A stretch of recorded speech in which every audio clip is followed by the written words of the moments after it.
Bom dia, boa tarde, boa noite aí para quem está acompanhando o nosso grupo de leitura do Capital. Estamos, neste momento, começando o 64º encontro de leitura do livro 3, e vamos começar hoje o capítulo 30, né? Capítulo 30 do livro 3 do Capital, chamado Capital Monetário e Capital Real. Então, vou começar aqui a leitura. As únicas dificuldades que temos de abordar aqui em relação ao sistema de crédito são as seguintes, 2 pontos. Primeira, 2 pontos. A acumulação do capital monetário. Até que ponto ela é um signo de acumulação efetiva de capital, isto é, de reprodução em escala ampliada, e até que ponto não é? A assim chamada pletora de capital, termo que só se utiliza com referência ao capital portador de juros, isto é, ao capital monetário, não é mais que um modo especial de designar a superprodução industrial ou constitui um fenômeno particular ao lado dela. Coincide essa pletora, esse excesso de oferta de capital monetário, com a existência de massas de dinheiro estagnado, aparentes, lingotes, moedas de ouro e cédulas bancárias, fecha parênteses, de modo que essa superabundância de dinheiro real seja expressão e forma externa daquela pletora de capital de empréstimo. Segunda, 2 pontos. E até que ponto a escassez do dinheiro, isto é, de capital de empréstimo, expressa uma escassez de capital real, entre parênteses, capital mercadoria e capital produtivo? Até que ponto ele coincide, por outro lado, com a escassez de dinheiro como tal, como a escassez de meios de circulação? Em nossa análise da forma peculiar da acumulação do capital monetário e da riqueza monetária em geral, vimos que ela se reduziu à acumulação de títulos de propriedade sobre o trabalho. A acumulação do capital da dívida pública revelou-se como sendo apenas um aumento na classe de credores do Estado, que detém o privilégio de retirar antecipadamente para si certas somas sobre a massa dos impostos públicos. Aí tem uma nota de rodapé número 6, né, que é uma nota, o Marx acrescenta do texto do Sismondi, né, Novos Princípios de Economia Política, que, abre aspas, diz assim: os títulos públicos não são mais que o capital imaginário, que representa a parte da receita anual destinadas ao pagamento das dívidas. Um capital de mesma grandeza foi dissipado. Este serve como denominador para o empréstimo, mas não é o que o título público representa, pois o capital já não existe em absoluto. Nesse ínterim, novas riquezas devem surgir do trabalho da indústria. Uma parte anual dessas riquezas é destinada, de antemão, àqueles que emprestaram as riquezas dissipadas.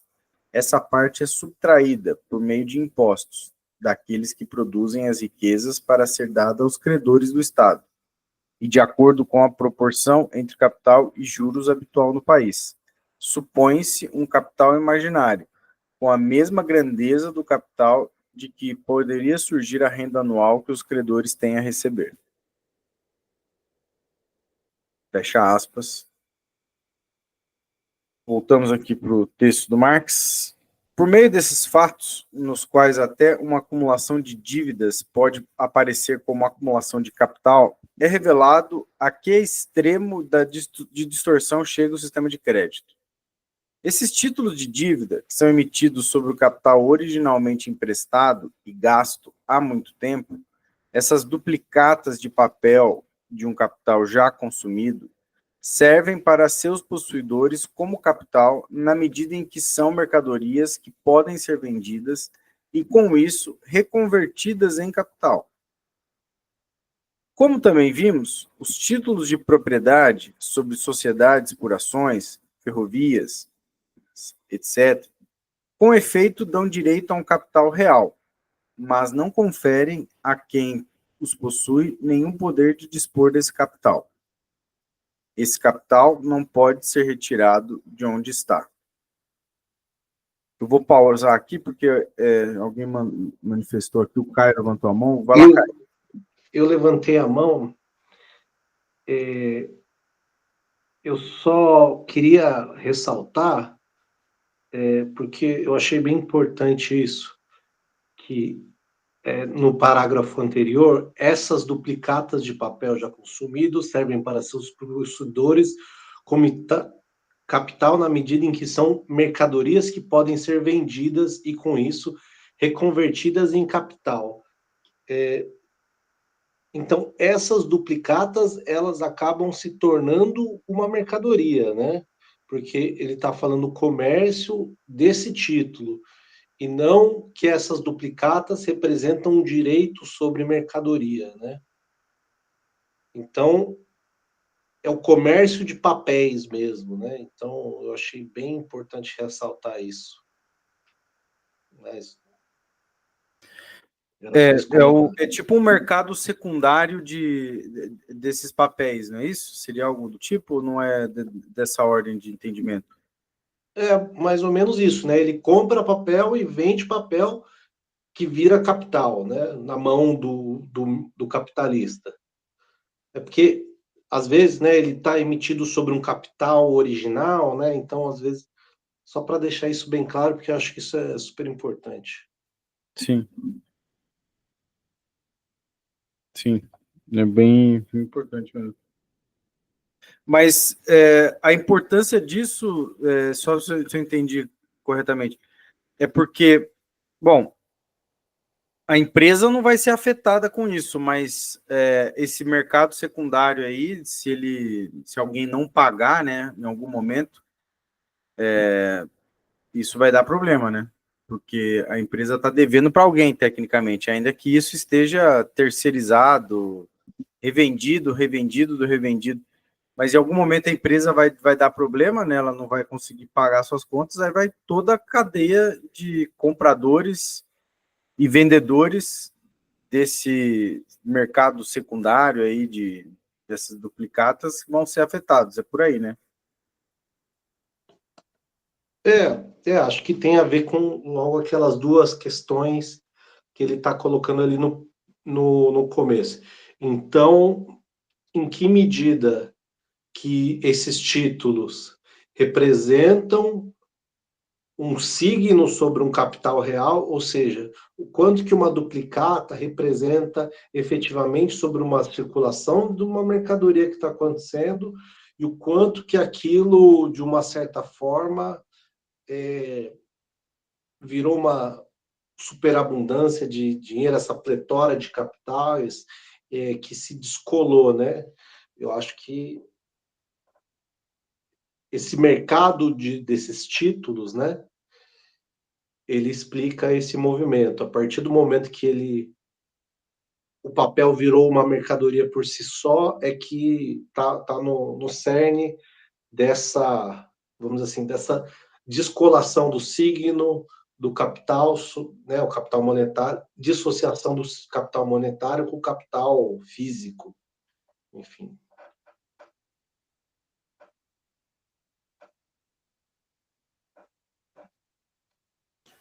Sim, sim. Esse é um ponto que às vezes parece, mas eu quero insistir porque me parece que tem uma correspondência ali pressuposta para a ausência da possibilidade de crise, que diz respeito à equivalência entre esse signo e a acumulação efetiva de capital, né? Então, enquanto tem essas coisas caminham juntas, né? Ok, mas na verdade a tendência é as coisas não caminharem juntas, especialmente vai formando esses mercados secundários aí, e a coisa vai meio que perdendo uma certa aderência, né? E vai essa pletora aí de capital monetário como vai se formando, né? Mas em algum momento a crise seria meio que voltar a um certo centro, seria um pouco isso, né? Claro, se destrói capital também, né? Senão Caio e o Arlen, na verdade, os dois aí. Ah, não, eu já falei. Desculpa, eu esqueci de abaixar a mão. Eu tenho acordo, Léo. Eu acho que é o seguinte, chega um momento que vai se acumulando. O Engels tem uma carta para o Marx que ele chama de overtrade, né? Vai fazendo overtrade, que essas duplicatas vão virando novas duplicatas, sem correspondência com capital real nenhum. O cara chega um período de vencer a nota, ele leva ela lá de novo e desconta ela de novo. E aí revende para um terceiro. O terceiro, quando ela vai vencer, precisa revende. E vai gerando essas duplicatas e vai acumulando essa massa de capital monetário.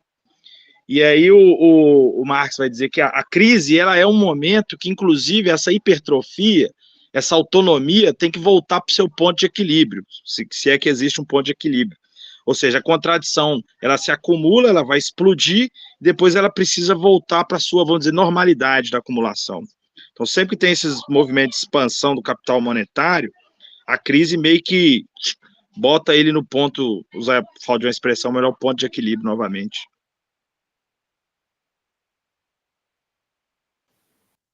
Talvez para não chamar de ponto de equilíbrio, dá para chamar de centro de gravidade, né? Alguma coisa assim.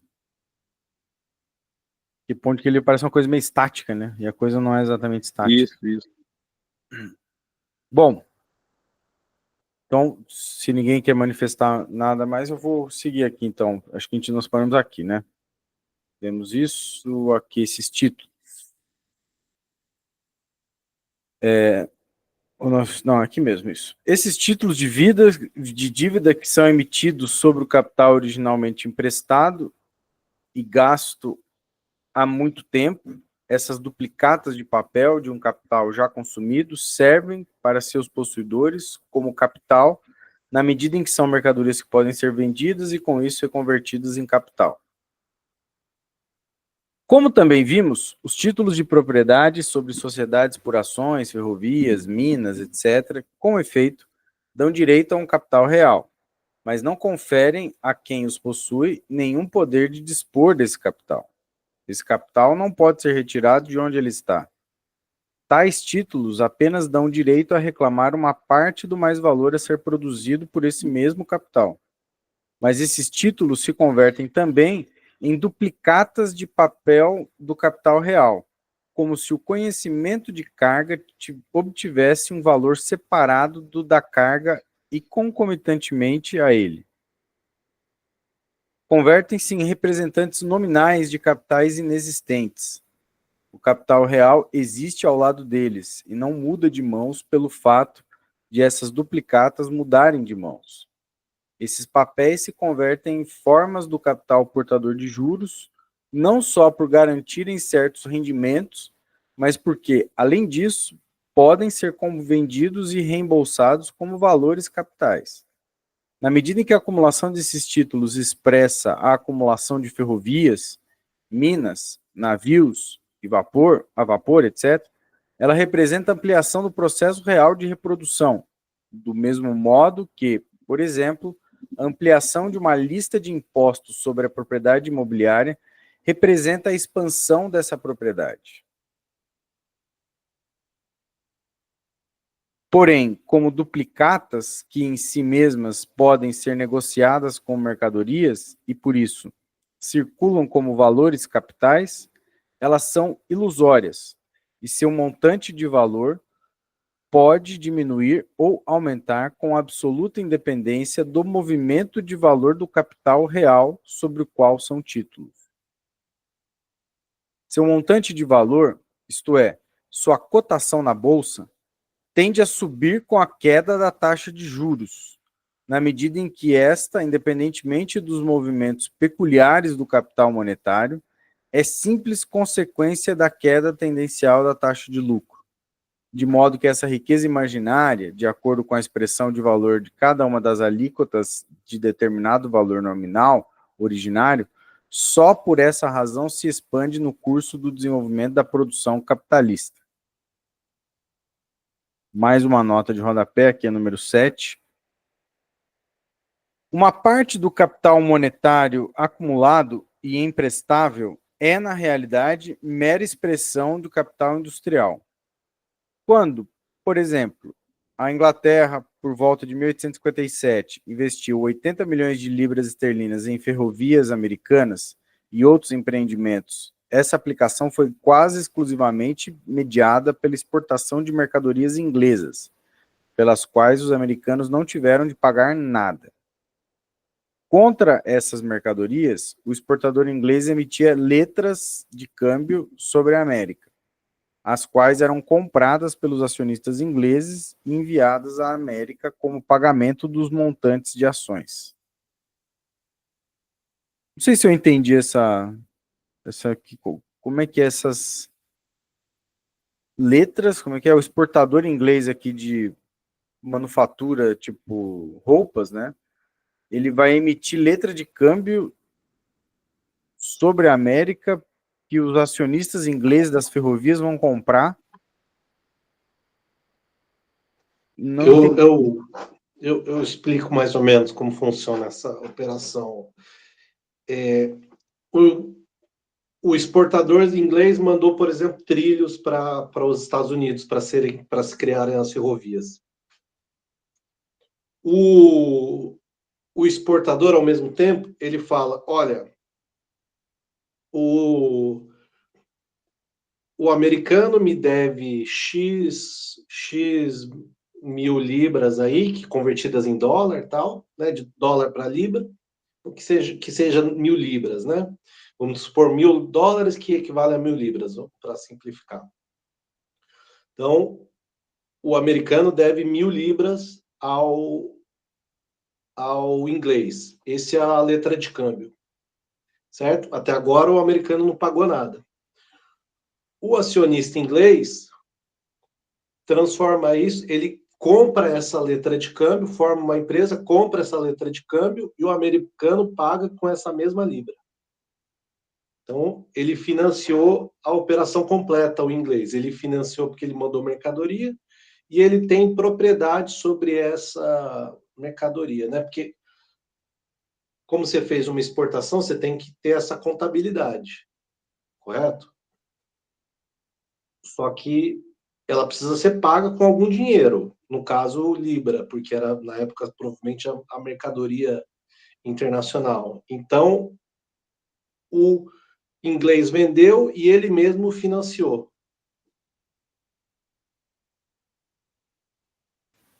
Entendi. Mas aí, então, é um outro agente inglês, né? Não necessariamente o mesmo das ferrovias. Pode ser, então, Pode ser. provavelmente pode ser tanto um ou outro, né? Sai do bolso esquerdo, bolso direito, mas se cria um mecanismo de financiamento.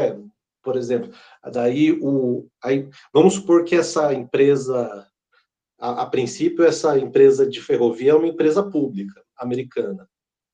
Como que ela vai conseguir dinheiro para confiar? Ela poderia cobrar impostos, mas ela prefere pegar esse capital emprestado do próprio inglês, e daí ela emite ações no mercado, capta a libra e paga o próprio inglês.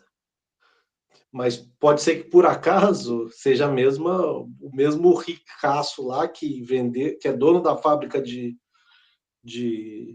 trilhos e também tem dinheiro no banco para comprar as próprias ações. Entendi. É um processo de centralização? Não. Assim, vai concentrando e centralizando? Ou não? Não necessariamente, né? Porque é mais um processo de criação, né? De crédito, né? E daí Fictício, o né? acionista inglês que comprou esse título, ele vai ter direito sobre, vamos dizer assim, os rendimentos da operação daquela ferrovia, como um título de ação mesmo. É a criação do capital aí fictício, né? Sim. Entendi. Beleza. Valeu. Massa. Valeu, Caio, pelo esclarecimento. Vou seguir aqui a leitura, então. Dando para o corpo do texto, né? Ganhar ou perder em virtude das flutuações de preço desses títulos de propriedade e de sua centralização nas mãos dos reis das ferrovias, etc., converte-se cada vez mais em obra do acaso, que agora toma o lugar do trabalho como modo original de aquisição da propriedade do capital e também o lugar da violência direta. Esse tipo de riqueza monetária imaginária constitui uma parte considerável não só da riqueza monetária dos particulares, mas também, como já dissemos, do capital dos banqueiros. Por acumulação do capital monetário, seria possível também entender, mencionamos isso apenas de passagem para liquidar rapidamente o tema, a acumulação da riqueza nas mãos dos banqueiros, entre parênteses, prestamistas de dinheiro por profissão, como mediadores entre os capitalistas monetários privados, de um lado, e o Estado, os municípios e os prestamistas reprodutivos de outro, porque toda a enorme expansão do sistema de crédito, todo o crédito em geral, é explorada por eles como se fosse seu capital privado. Esses sujeitos possuem o capital e a receita sempre em forma de dinheiro ou de direitos que versam diretamente sobre o dinheiro. A acumulação da fortuna dessa classe pode ter lugar de maneira muito distinta da acumulação real, mas, em todo caso, demonstra que essa classe embolsa uma parcela considerável desta última. Limitemos ainda mais o problema de que tratamos. 2 pontos. Os títulos estatais, assim como as ações e outros títulos de todas as espécies, são esferas de investimento para o capital de empréstimo, para o capital destinado a produzir juros. São formas de empréstimo desse capital, mas não são, eles mesmos, o capital de empréstimo que se investe nelas. Por outro lado, na medida em que o crédito desempenha um papel direto no processo de reprodução, aquilo que o industrial ou o comerciante necessitam quando querem que se desconte uma letra ou se lhe conceda um empréstimo, não são ações nem títulos estatais. Eles precisam de dinheiro. Por isso, quando não podem obter dinheiro de outro modo, o que fazem é vender ou penhorar aqueles papéis. É a acumulação desse capital de empréstimo que temos de examinar aqui, em especial a do capital monetário emprestável. Nesse caso, não se trata de empréstimos de casas, maquinaria ou de outro capital fixo. Tampouco se trata dos adiantamentos que os industriais e os comerciantes se fazem reciprocamente em mercadorias, dentro da órbita do processo de reprodução. Embora tenhamos de examinar esse ponto em detalhe adiante. Trata-se exclusivamente dos empréstimos em dinheiro que os banqueiros, como intermediários, fazem a industriais e comerciantes. Temos aqui um ponto de parada, né? O próprio Marx fez esses 3 pontinhos aqui. Continuamos? Alguém quer levantar um ponto, colocar uma questão? Estão continuando aqui. Então, vou dar sequência.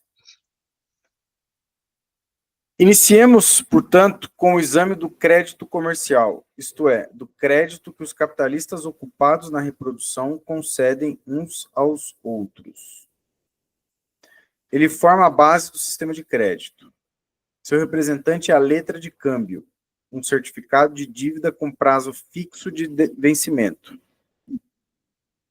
ou também um documento de pagamento diferido. Cada um concede crédito com uma das mãos e o detém com a outra. Abstraiamos, por enquanto, do crédito bancário, que constitui um fator completamente distinto, essencialmente diverso. Quando essas letras de câmbio voltam a circular entre os próprios comerciantes como meios de pagamento, mediante endosso de um para o outro, mas sem interferência do desconto, trata-se simplesmente de uma transferência do título de crédito de A para B, que não altera em nada o processo. O que ocorre é apenas a substituição de uma pessoa por outra. Mesmo nesse caso, a liquidação pode operar-se sem que o dinheiro intervenha. O fiandeiro A, por exemplo, tem de pagar uma letra ao corretor de algodão B, e este ao importador C. Se agora C também se dedica a exportar fios, o que ocorre com bastante frequência, ele pode comprar fio de A pagando-lhe com letras, e o fiandeiro pode cobrir o corretor B com a própria letra deste último, recebida de C em pagamento, caso em que restará apenas, por fim, um saldo em dinheiro a ser pago. Toda essa transação não faz mais do que mediar a troca de algodão por fios. O exportador representa somente o fiandeiro, o corretor, o plantador de algodão. Ora, examinando o ciclo desse crédito puramente comercial, cabem duas observações. Primeira, 2 pontos. A liquidação desses débitos recíprocos depende do refluxo do capital, isto é, da operação MD, em que aqui está simplesmente suprimida. Se o fiandeiro recebeu uma letra do fabricante de chita, então este poderá pagar-lhe se, nesse ínterim, vendeu a chita por ele lançada no mercado. Se o especulador de trigo deu uma letra de câmbio ao seu agente, então este poderá pagar o dinheiro se, nesse ínterim, conseguiu vender o trigo pelo preço esperado. Esses pagamentos dependem, portanto, da fluidez da reprodução, isto é, dos processos de produção e de consumo. Mas, como os créditos são mútuos, a solvência de cada um depende, ao mesmo tempo, da solvência dos outros. Pois, ao emitir a letra de câmbio, cada um deles confia, seja no retorno do capital em seu próprio negócio, seja no retorno do negócio no negócio de um terceiro que tem de lhe pagar uma letra. Abstraindo da perspectiva de retorno do capital, a possibilidade de pagamento dependerá exclusivamente do capital de reserva de que o emissor da letra disponha para poder cumprir seus compromissos, no caso de se retardar o retorno esperado. Segunda, 2 pontos. Esse sistema de crédito não exclui a necessidade de pagamentos monetários em espécie. Por um lado, uma grande parte das despesas deve ser sempre paga em espécie, como ocorre com os salários, os impostos, etc. Além disso, é possível que B, a quem C pagou com uma letra de câmbio, tenha, antes que essa letra vença, de pagar a A uma letra vencida, e para isso necessite de dinheiro em espécie. Um ciclo completo de reprodução, como descrito antes, que vai do plantador de algodão até o fiandeiro de algodão, e vice-versa. Pode constituir apenas uma exceção e será constantemente interrompido em muitos pontos. Vimos, ao tratar do processo de reprodução, que os produtores de capital constante trocam entre si, em parte, capital constante. Nessas operações, eles podem compensar mais ou menos suas letras de câmbio. O mesmo acontece na linha ascendente da produção, em que o corretor de algodão tem de sacar sobre o fiandeiro, este sobre o fabricante de chita, este sobre o exportador, e este sobre o importador, em parênteses, talvez, novamente, de algodão. Nem sempre ocorre um ciclo das transações, portanto, uma reversão da linha de créditos. O crédito do fiandeiro contra o tecelão, por exemplo, não é liquidado pelo crédito do fornecedor de carvão contra o fabricante de máquinas. Em seu negócio, o fiandeiro jamais tem de conceder créditos compensatórios ao fabricante de máquinas, pois seu produto, o fio, nunca entra como elemento do processo de reprodução deste último. Por isso, os créditos têm de ser saldados em dinheiro. Os limites desse crédito comercial, considerados em si mesmos, são 2 pontos. Primeiro, a riqueza dos industriais e comerciantes, isto é, sua possibilidade de dispor de capital de reserva, no caso de haver atraso nos refluxos de capital. Esses próprios refluxos, que podem apresentar um atraso temporário, também pode ocorrer que nesse ínterim acaia o preço das mercadorias, que elas se tornem momentaneamente invendáveis pela paralisação dos mercados. Quanto maior for o prazo de vencimento da letra, maior tenderá a ser o capital de reserva e maior também será a possibilidade de redução ou atraso do refluxo como consequência da queda de preços ou da saturação dos mercados. E, além disso, retornos serão tanto mais incertos quanto mais a transação inicial tiver sido determinada pela especulação sobre o aumento ou diminuição do preço das mercadorias. Mas é evidente que, com o desenvolvimento da força produtiva do trabalho e, portanto, da produção em grande escala, os mercados se expandem e se distanciam dos centros de produção. 2, por isso, os créditos tendem a prolongar-se. E 3, o elemento especulativo tende a dominar cada vez mais as transações. A produção em grande escala e com destino a mercados mais remotos lança o produto total nas mãos do comércio, mas é impossível que o capital da nação se duplique, fazendo com que o comércio por si só seja capaz de comprar e revender, com seu próprio capital, todo o produto nacional. Nesses casos, portanto, o crédito é indispensável. Crédito cujo volume volta a crescer a um montante de valor da produção e cuja duração se prolonga ao aumentar a distância dos mercados. Tem-se aqui um efeito recíproco. O desenvolvimento do processo de produção expande o crédito e este último leva à expansão das operações industriais e comerciais. Ao examinarmos esse crédito separadamente do crédito do banqueiro, fica claro que ele aumenta com o volume do próprio capital industrial. Capital de empréstimo e capital industrial são aqui idênticos. O capital emprestado é capital mercadoria, que se destina ou ao consumo individual final ou à reposição dos elementos constantes do capital produtivo. Por conseguinte, o que aqui aparece como capital emprestado é sempre capital que se encontra em determinada fase do processo de reprodução, mas que muda de mãos mediante a compra e a venda, enquanto o equivalente dele só é pago pelo comprador posteriormente dentro do prazo estipulado. Por exemplo, o algodão é transferido das mãos às mãos do fiandeiro mediante uma letra de câmbio. O fio também passa às mãos do fabricante de chita mediante uma letra. A chita é adquirida em troca de uma letra pelo comerciante e de suas mãos ela passa mediante o mesmo instrumento de crédito às mãos do exportador, que as transfere nas mesmas condições a um comerciante da Índia, que a vende para comprar índigo, etc. Durante essa transferência de uma mão a outra, efetua-se a transformação do algodão em chita, que por fim é transportada para a Índia e trocada por índigo, a qual, por sua vez, é embarcado para a Europa e ali volta a entrar no processo de reprodução. O crédito serve aqui de mediador das diversas fases do processo de reprodução, sem que o fabricante de fios tenha de pagar o algodão, o fabricante de chita, o fio, o comerciante, a chita, etc. Nos primeiros estágios do processo, a mercadoria, o algodão, percorre suas distintas fases de produção, e esse trajeto é mediado pelo crédito.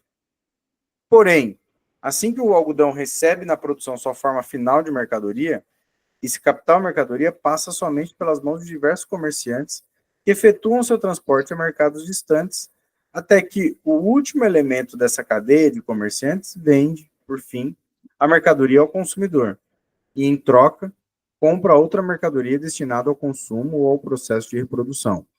É preciso distinguir aqui, pois, dois estágios, 2 pontos. No primeiro, o crédito medeia as fases reais que sucedem na produção do mesmo artigo.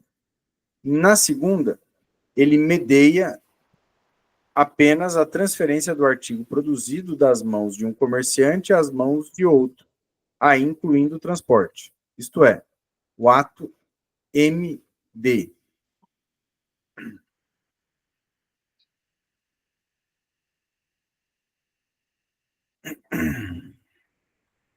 Também aqui, no entanto, Bom, só uma dúvida aqui, poderia ser o ato M' D' também, né?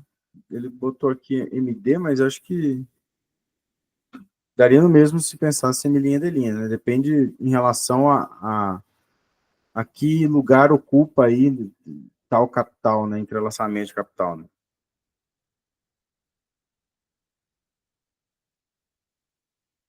Também aqui, no entanto, vemos que a mercadoria se encontra sempre no mínimo na esfera da circulação, portanto, numa das fases do processo de reprodução.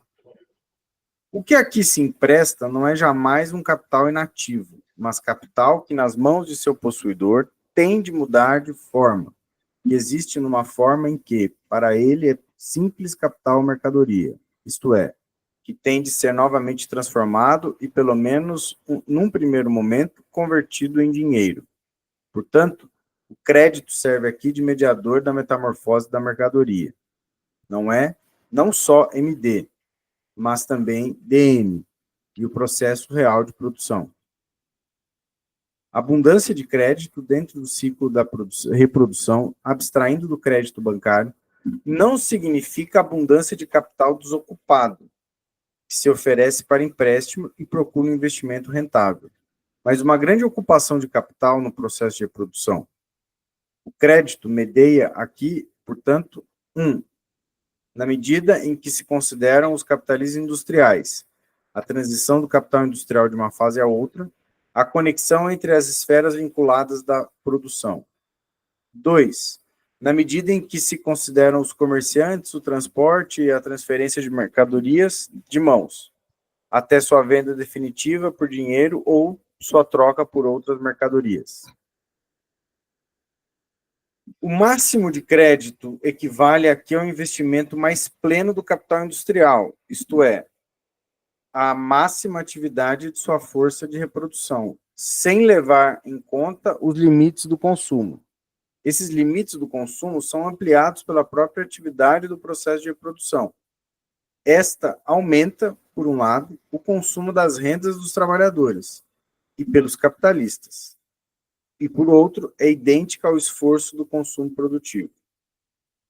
Enquanto o processo de reprodução é contínuo, e com isso assegura o refluxo do capital, esse crédito perdura e se expande, e sua expansão se baseia na expansão do próprio processo de reprodução. Quando ocorre uma paralisação, em consequência de atrasos nos retornos de capital, mercados saturados ou preços em queda, tem-se um excesso de capital industrial, mas de uma forma em que não pode desempenhar sua função. Há uma massa de capital mercadoria, porém vendável. Uma massa de capital fixo, porém em grande parte ociosa, em virtude do estancamento da reprodução. O crédito contrai-se, primeiro, porque esse capital está desocupado, isto é, paralisado numa das fases de sua reprodução, já que não pode completar sua metamorfose. Segundo, porque foi perdida a confiança na fluidez do processo de reprodução. E terceiro, porque diminui a demanda desse crédito comercial. O fiandeiro que restringe sua produção e tem em seu estoque uma grande massa não vendida de fios, não precisa comprar algodão a crédito. O comerciante não precisa comprar mercadorias a crédito, porque as que tem são mais que suficientes. Por conseguinte, no caso de algum distúrbio dessa expansão, ou mesmo na atividade normal do processo de produção, ocorre com isso também uma escassez de crédito. Isto é, a obtenção de mercadorias a crédito fica mais difícil. No entanto, a exigência de pagamento à vista e as precauções que se observam nas vendas a crédito são particularmente características daquela fase do ciclo industrial que se segue ao crash. Em plena crise, quando todos têm de vender e não conseguem fazê-lo, e ainda assim são obrigados a vender para pagar, que a massa, não do capital inativo, à procura de investimento, mas do capital estagnado no processo de reprodução, é a maior, justamente quando a escassez de crédito também é maior que nunca. Há parênteses, e por isso a taxa de desconto no crédito bancário encontra-se em seu nível máximo. Fecha parênteses. O capital já investido está, então, de fato desocupado em grandes quantidades, pois o processo de reprodução está estagnado. As fábricas deixam de funcionar, as matérias-primas se acumulam, os produtos acabados se inundam como mercadorias. O mercado. Nada é mais errôneo, pois, do que culpar a escassez de capital produtivo por essa situação. É justamente nessas épocas que se apresenta uma superabundância de capital produtivo, em parte com relação à escassez normal, à escala normal, perdão. Porém, temporariamente reduzida da reprodução, em parte com relação ao consumo paralisado.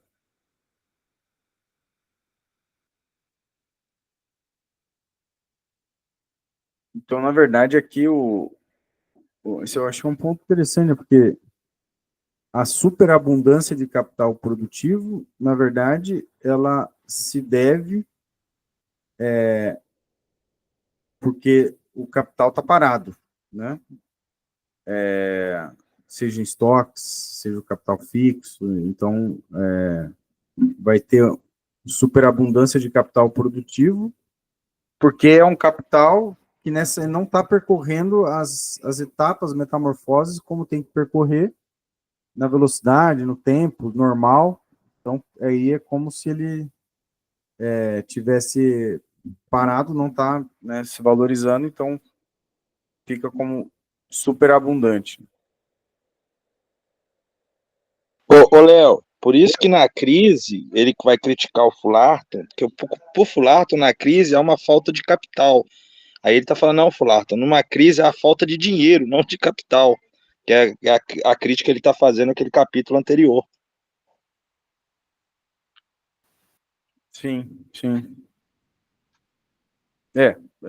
Esse é o ponto, né? Tem capital, né? Não falta dinheiro. Então, superabundância de capital seria uma crise de superabundância de capital seria a mesma coisa que uma crise de superprodução de mercadorias? Ou não, necessariamente? Olha, eu acho, me parece que não são necessariamente a mesma coisa, né? Porque aqui a superabundância de capital produtivo, que o Marx está se referindo, se deve ao fato de que ele está parado. Ele não está se movimentando na escala, na velocidade que ele deveria se movimentar para produzir uma determinada lucratividade. Então, eu acho que vai aparecer como um excesso de mercadorias em estoques, de capital mercadoria, por exemplo, em estoques, ou que não se vendem, mas não sei, eu acho que é importante denotar essa distinção aqui, porque se ele está parado, então não quer dizer que está produzindo, continuando produzindo mercadoria, né? É o que está estocado, está sendo vendida. Enfim, não sei se ajudou, mas é como eu estava entendendo. Se os colegas aí têm algum entendimento distinto. Que o excesso de mercadorias, na verdade, é um sinal da superprodução de capital. Né? Que tem excesso de mercadorias, que elas sejam vendáveis, é um sinal de que os capitais não conseguem se reproduzir a mesma taxa de lucro, que é a superprodução de capital. Que é o que ele está falando aí, né? Que crise é sempre superabundância de capital. Nenhuma outra hipótese vai ser... Ao contrário, né? Escassez. Vai ser outra coisa que não superprodução de capital. Entendi. Então tá. Tá certo. Obrigado, viu? Tem um caso bastante atual, que é essa tarifação do Trump. A tarifação do Trump está levando a uma possível paralisação do comércio internacional. Isso foi abrupto, né? Então, suponha que o comércio, o primeiro sintoma da crise é sentida na circulação. Aí ela demora um tempo para ela contaminar a produção. Quanto maior o ciclo produtivo, quer dizer, o distanciamento entre a produção e a circulação, menos sensível é o capital produtivo em relação à circulação. Então, é muito provável, por exemplo, que, na situação atual, haja uma superabundância de capital produtivo devido a uma possível paralisação do comércio internacional, produzido pelas incertezas que Trump colocou mundialmente. Você não sabe se vai haver uma circulação de mercadoria. E, em compensação, seus planos de produção, que foram anteriores à tarifação, pensaram numa situação normal de circulação. Então, é possível que haja hoje, no mundo, essa grande preocupação. E aí começa a ficar semelhante um cenário, se esse diagnóstico aí que o Fernando, que me parece correto, o impacto, né, desse tarifaço do Trump vai afetar os contratos já feitos, enfim, e a serem feitos, imagina, de mercadorias várias, né? Então, pode ter um impacto de rearranjo. Muitos vão ter que recontractualizar com outros parceiros, né, com a China, com, sei lá, a Rússia ou qualquer outro país aí, mas isso não necessariamente vai acontecer com todos os contratos, né? Então, pode ter um impacto aí em algum ramo da produção de superabundância de capital produtivo mesmo, que não consegue se realizar, né, a taxa de lucro vigente, vai cair a taxa de lucro. E aí é um cenário parecido, em alguma medida, né, a que deu lá em 1929, talvez, né? Que também é um tempo semelhante ao que a gente está vivendo, de um certo protecionismo começando a ganhar força, não de maneira gradual, mas tipo isso, né? Um impacto assim, né, decisivo. Então, realmente, isso pode ser um dos efeitos que a gente pode observar aí, né? A crise de superprodução de capital produtivo hoje, em alguns ramos da produção, né? Seria interessante mapear no Brasil, né, quais poderiam ser mais afetados, né? O Arlen e o Caio levantaram a mão, agora o Caio levantou também. Vai lá então, Arlen, começa aí. Eu acho que o Caio levantou primeiro. Vai lá, Caio, depois vai o Arlen, então. Não, eu acho que primeiro qualificar, né?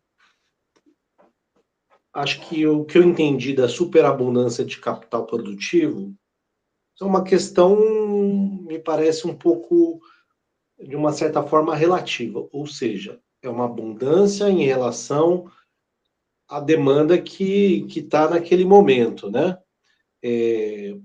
Então, se você não tem um retorno, essas mercadorias não podem ser realizadas, não podem ser vendidas, as fábricas param, e aí você tem essa superabundância. Porém, podem ter diversos processos que levam a essa superabundância, né? Então, por isso que eu quis dizer relativa. Não quer dizer que falta gente, tem muita fábrica de, sei lá, de pão para pouco estômago, né? As pessoas talvez tenham sempre teve muita gente com fome e comeria o dobro de pão, mas que elas não têm a renda, né?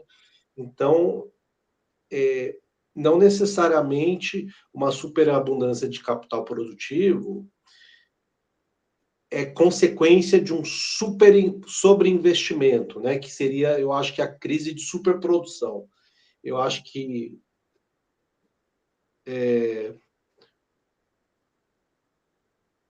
a que eu fiz aqui, superabundância, eu não, tá difícil de eu ler aqui porque eu estou no tablet. Deixa eu ver. Em relação à demanda efetiva. Eu posso perguntar só para esclarecer mesmo. Tu acha que é mais em relação à demanda mesmo do que uma superabundância, no sentido assim, que aqueles capitais não conseguem se apropriar de uma taxa média? Eu acho que a análise aqui seria mais importante em relação à demanda. Só para entender mesmo. Tá, entendi. Vou qualificar aqui, né? Que eu acho que, assim, existe um tipo de processo, que é a crise de superprodução, que aí seria o que você está falando, né? Tem uma queda da taxa de lucro, e aí a crise é a decorrência disso. Ou seja, o capitalista ele começa a superinvestir, buscando retornos maiores. Essa superprodução leva a uma queda da taxa de lucro e, eventualmente, a crise. O exemplo que a gente está vendo da tarifa não é porque você vem de um ciclo de superinvestimento e consequente queda da taxa de lucro. Foi uma disputa comercial e política que está impedindo a circulação de mercadorias, e aí você tem uma queda da circulação, e aí as fábricas ficam vazias e as mercadorias paradas e a renda deixa de circular. Mas me parecem que são processos diferentes, né?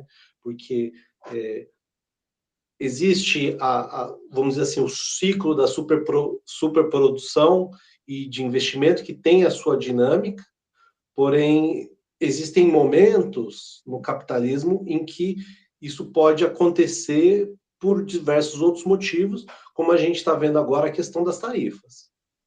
E como a gente viu no Covid, uma emergência sanitária, que se parou de circular as mercadorias, parou de se produzir, as fábricas ficaram paradas, você tem um capital ocioso, né? Você tem uma superabundância de capital produtivo.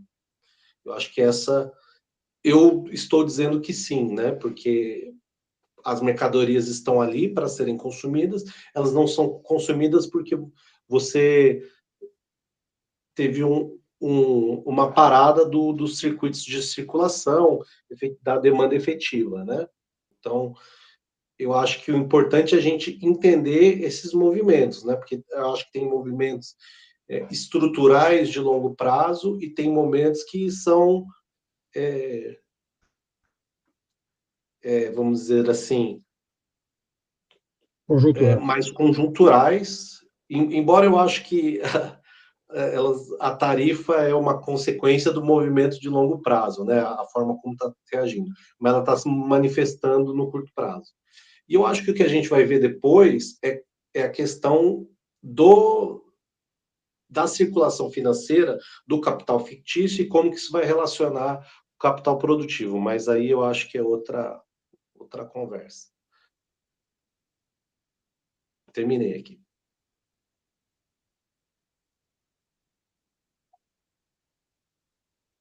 Acho que o Varley vai falar. Warlen, Ó, sou eu, Fernando? Sim, você vai lá depois, Fernando. Ó, no Marx, que é essa relação entre superprodução e superacumulação de capital, me parece correlacionada, mas uma em decorrência da outra. O Marx, lá no capítulo 17 da teoria da mais-valia, ele coloca que as crises cíclicas têm como não forma de manifestação, mas como conteúdo a superprodução, né, pela capacidade que o capital tem de produzir sempre acima da demanda social, sempre acima da capacidade de absorção do mercado. Né? Ele fala, né, a barriga do mercado é limitada. Não é? E isso produz lá a superacumulação de capital. Se soma no processo do ciclo, há uma possibilidade da plétora de capitais monetários intensificar esse processo, né, que aí, inclusive, é o conceito que ele vai usar aí. Que lá no capítulo 17, ele está refutando a lei de Ser, né, aquela ideia de que toda venda em condições normais, mais ou menos, corresponde a uma compra, e aí ele está refutando isso no Ricardo e no Sé, dizendo, não, olha, a tendência justamente pela elevação da produtividade, pela plétora de capitais monetários, é justamente a crise de superprodução, e isso leva a uma superacumulação de capitais, que é justamente isso, o capital se acumula em capital fixo, em estoque, essa coisa toda fica superacumulada e não se realiza. Aí você tem a crise, que pode ser potencializada pelo capital monetário, aí, pelo crédito, né? Que pode gerar essa expansão fictícia, as duplicatas, o overtrade, esse movimento todo. Então, por esse texto, dá para identificar que mais ou menos a superabundância de capital industrial seria uma expressão dessa superprodução que é o aspecto aí da crise. Eu também acho igual o Fernando, eu acho que as tarifas do Trump aí podem potencializar uma superprodução, não porque vai estar se produzindo demais, porque pode reduzir o tamanho do comércio mundial, né? E aí isso pode levar a uma superacumulação de capitais também, né? Uma superabundância de capital industrial, né? Dado que o Marx faz uma análise parecida com isso na análise da crise 57, né? Onde você tem uma superprodução, por exemplo, de bens industriais e uma subprodução de manufaturados, por exemplo. Ele chama lá de a crise dupla, né, que é a crise 57. É isso. Olha, o que o Trump está fazendo, ele quer melhorar a capacidade produtiva e industrial dos Estados Unidos. Então, ele está duplicando o capital produtivo, né? Porque o capital produtivo instalado no mundo abastece os Estados Unidos. Na medida que ele tarifa, ele está estimulando o aumento do capital produtivo dentro dos Estados Unidos. Então, ele está criando uma superabundância, ele está estimulando uma superabundância do capital produtivo. E, portanto, um uso ineficiente do capital produtivo de quem exporta para ele hoje. Mas eu queria levantar um outro ponto, que é um problema do capitalismo muito, muito complicado. Dois problemas. É quando a maturação do capital produtivo é lenta. Por exemplo, você vai fazer uma refinaria de petróleo, você demora 5 anos para fazer uma refinaria de petróleo. Você vai fazer uma indústria de aço, também demora muito tempo. Então, quando ela fica pronta, a conjuntura pode ser diferente da conjuntura que determinou a decisão da construção. Isso acontece muito com imóveis. Os imóveis demoram 2 a 3 anos para ser pronto, para ser construídos. E quando aconteceu isso aqui em São Paulo, vocês acho que nem eram nascidos, com a produção desses flats, né? Então, uma super produção de flats, né? E o preço caiu, quer dizer, abaixou a taxa de lucro. Um outro ponto, quer dizer, então, quando o capital produtivo ele tem uma maturação muito lenta, corre-se esse risco. Um outro ponto é o problema da agricultura. A agricultura é uma loteria. A agricultura, você pode ter, mesmo a área produtiva, que deu uma super safra, numa outra temporada ela dá uma seca, ou dá uma praga, ou dá isso. Então, a razão pela qual tem esses estoques reguladores que o Estado promove para evitar essa flutuação de preços, né? Então, a agricultura não é uma coisa planejada como é a área industrial, o capital produtivo industrial, é diferente da agricultura. Por isso que a agricultura ela é à parte, porque tem fatores que transcendem a racionalidade, né? Ainda mais numa crise climática como nós temos. Era isso.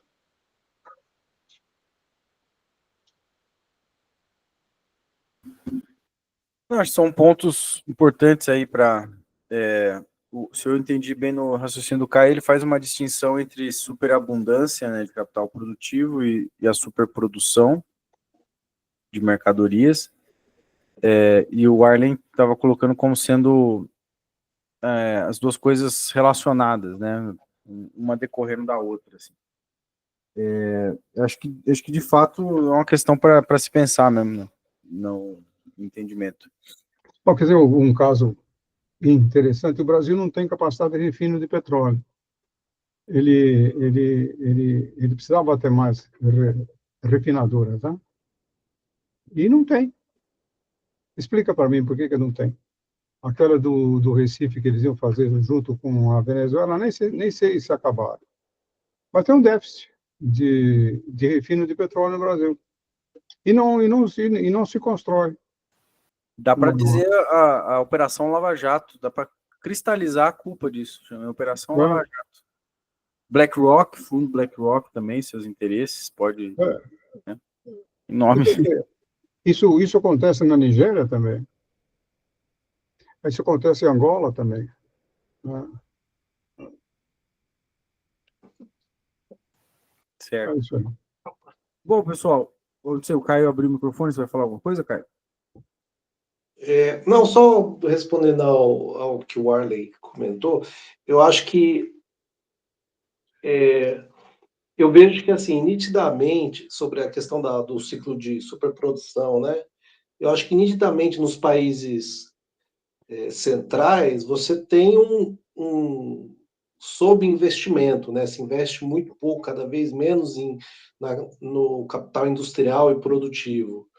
Porém, talvez na China, né, esse investimento é numa escala tão grande que se a gente pegar o capitalismo global, a superprodução ela efetivamente ocorre, né? E a instabilidade, um dos fatores é justamente esse descompasso, né, entre países que gera as tensões, assim. Mas acho que é uma coisa para refletir. E só último comentário que tem a ver com o Fernando, eu acho que o São Paulo está vivendo uma nova crise de superprodução imobiliária, né? Até hoje eu mandei para alguns amigos lá na Folha, estava a manchete falando cidade oca, né? Porque estão construindo tantos prédios que estão sendo comprados por investidores que você não está trazendo mais gente para morar nos bairros, né? Então os bairros eles estão ficando mais verticalizados porque tem mais prédio, mas se você pega a mesma área não tem mais gente morando, né? Só Outro ponto interessante dentro dessa temática é o processo de industrialização dos países latino-americanos. Por exemplo, a Bolívia tem um mercado muito pequeno, um mercado interno muito pequeno. Peru, Equador, a Colômbia um pouco melhor. Mesmo a Argentina, tem 45 milhões de habitantes. Então salvo o México, Brasil e Argentina, talvez, é muito difícil que você tenha um investimento produtivo de larga escala, que precisa de uma escala muito grande para ele ser lucrativo em países que não têm um mercado interno equivalente. Então, é muito difícil que a Bolívia, por exemplo, tenha uma indústria que precise de alta escala. A África do Sul consegue, talvez a Nigéria consiga, mas aqui é só México, Brasil e Argentina. Talvez a Argentina relativa. Então, o tamanho do mercado é fundamental para o investimento produtivo que exige larga escala de produção. E esse é um problema insuperável para países pequenos. Então, eles ficam condenados à exportação de commodities, coisas desse tipo. Né? Sim, é um ponto realmente importante mesmo. Léo, por isso que eu acho que as crises de superprodução elas se dão fundamentalmente no centro, não nas periferias, sabe? Acho que a natureza da crise na periferia do capitalismo é de outra ordem. Tem até um debate sobre isso e tal. Não são crises típicas de superprodução e tal.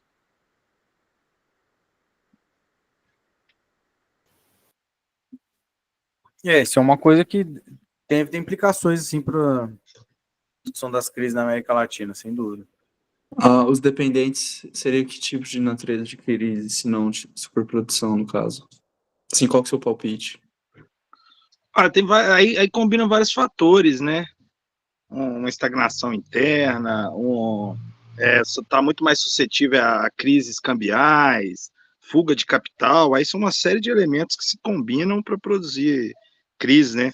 É muito mais os efeitos da crise no centro, né, que que paira aqui na periferia, mas aquelas crises típicas, igual o Marx escreve, não se aplicaria aqui, não. Corrupção, problemas na agricultura, eles não são aquelas crises típicas, sabe? Aí tem que investigar os mecanismos concretos, assim, mas são sempre, nunca são crises de, né, um conjunto de mercadorias que não se realiza, igual no centro, então.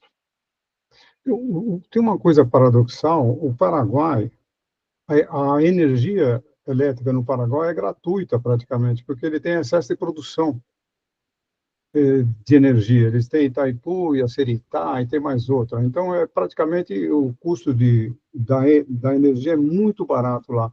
E não se instala, por exemplo, se tivesse uma bauxita lá que consome, por exemplo, uma instalação de indústria química eletrolítica, por exemplo, que consome muita energia, e lá não tem indústria. E tem uma energia em abundância, que é o que falta para a Europa hoje. Mas lá não se instala nada, a não ser indústria têxtil e produção de soja. Só isso. O problema é geopolítico, né? Geográfico também. Sem dúvida. Tem tudo esses fatores influenciam. Bom, pessoal, como a gente já chegou no nosso tempo de hoje, acho que vamos sugerir parar aqui. A gente continua na semana que vem a partir desse parágrafo aqui, ó. Esse item, vou até deixar ele grifado, que a gente já sabe. Beleza?